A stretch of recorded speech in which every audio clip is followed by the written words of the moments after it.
Thank you, brother. I appreciate you for honoring my friends, for always honoring the real ones, the ones who paved the way, for always giving us a avenue to remain. I hate to say relevant, but to remain strong in the game. You feel me? Right. And for those who don't know, I'm Juke Boxx. Red was one of my very best friends. Yeah, we lost a significant figure a few days ago, and I cried for 2 days. Man, my condolences, bro. You know what I'm saying? Yeah, man, my condolences. It's horrible. It's horrible. But we're gonna keep his memory going. You know. Yeah, I had spoken to him the day before, and like I said, he was teaching Vacation Bible School to the kids. He was in a good place he was in a good place in his life. He was in a good place in his heart. He left a hell of an impression on hip hop, not just in Texas, but all across the world. You know, and we started a legacy that lives on until this day, and that can't be taken from us. You feel me? You can't underestimate.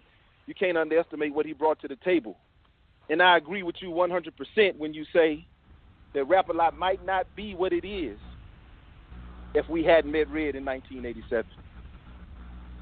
It's really not a might. I'm confident that Rap-A-Lot would not be the force that it is if Red hadn't laid that foundation back in 1987. Yeah. So I was there. I was there to watch. I was there to watch those big bricks be laid. So I know for a fact that it is what it is. You know, I'm gonna call a spade a spade. Facts. Like you say, nothing. Like you always say, you say nothing beats the original. I love that. Nothing beats an original. Nah. That mold can't be broke. You know, and like, that's not taking some anything, people was cut for real strong. And that's not taking anything from anyone else. You know, and that's not to say that the Ghetto Boys,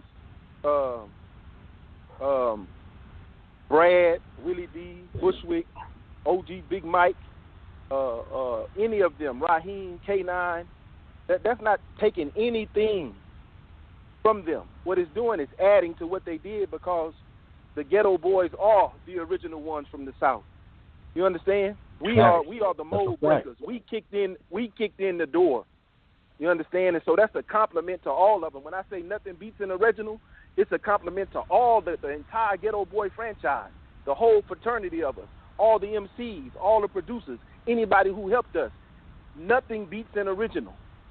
Give us our credit. And the thing that makes it so beautiful is that initially nobody was from Fifth Ward except for K9.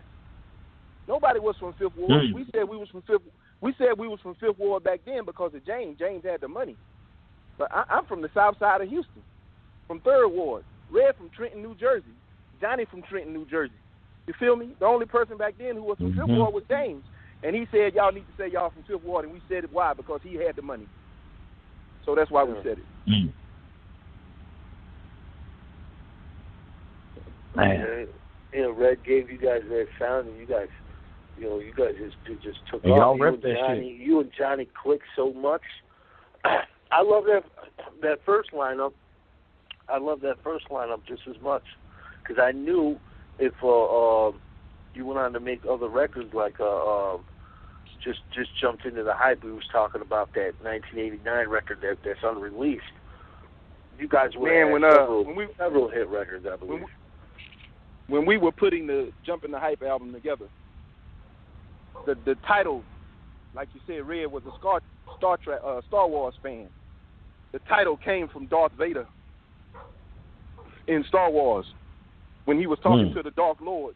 When he was talking to the Dark Lord, Red had took the sample where he said, "My Lord, they have just made a jump into hyperspace," and he took the just made, and he took the just made a jump in the height, and just made a jump in the height, just made a jump in the height, just made a jump in the height, just made a jump in the height. Hey, it was hey man, hey, it was funky as hell, bro. It was funky as hell, bro. And I was real disappointed that because we had put in a lot of work on that album. It might have been like 12 songs deep.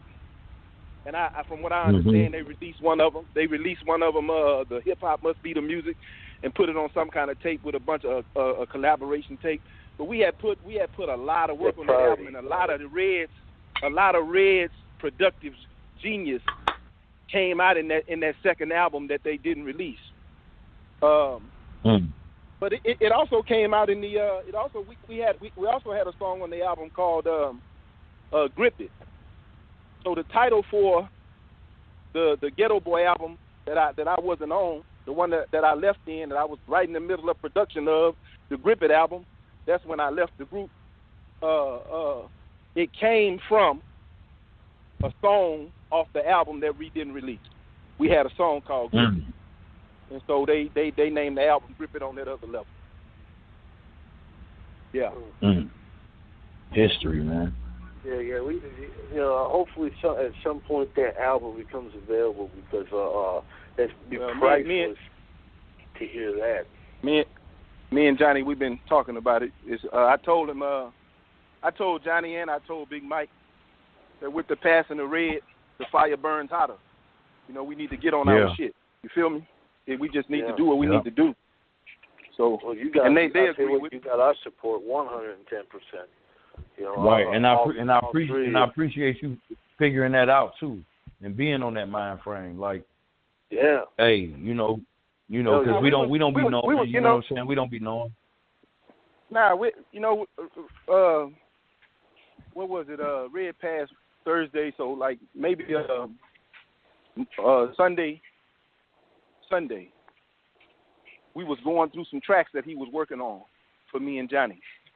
He had let me listen to like 8 tracks that he was working on for Johnny and I. So things were in motion.